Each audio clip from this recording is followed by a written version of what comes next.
तर यानंतरची बातमी आहे नाशिकमधून। नाशिक शहरातील नागरिकांशी थेट संवाद साधण्यासाठी शहरामधील पोलिसांनी नागरिकांशी संवाद साधलेला आहे।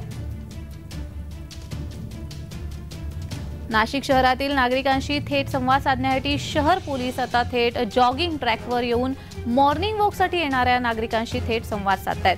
पोलीस आयुक्त संदीप कर्णिक यांच्या संकल्पनेमधून नागरिकांना आपापल्या परिसरातील गुन्हेगारीच्या समस्या पोलिसांसमोर थेट मांडण्याची संधी उपलब्ध झाली आहे। नाशिक शहरामध्ये मोठ्या प्रमाणात मैदाने आणि जॉगिंग ट्रॅक आहेत।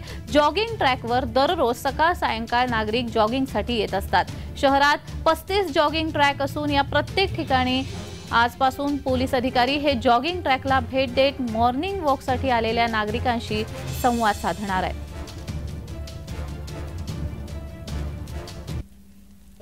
आज नाशिक शहरामधील 35 जॉगिंग ट्रॅक्स किंवा मॉर्निंग वॉकचे जे ट्रॅक्स आहेत तर त्या ठिकाणी संबंधित पोलीस स्टेशनचे सर्व अधिकारी म्हणजे चौकी इंचार्ज असेल किंवा सिनियर पीआय, एसीपी, डीसीपी आणि पोलीस आयुक्त स्वतः या सगळ्यांनी 35 ग्राउंड्सवर वॉकला गेलेले आहेत पब्लिक बरोबर। आणखीन त्यांच्याशी संवाद साधलेला आहे। याच्यामध्ये त्या ठिकाणचे काही सिक्युरिटी इश्यूज आहेत का किंवा जनतेचा काय फीडबॅक आहे या संदर्भात चर्चा करून पुढील कारवाई नाशिक पोलीस करणार आहे।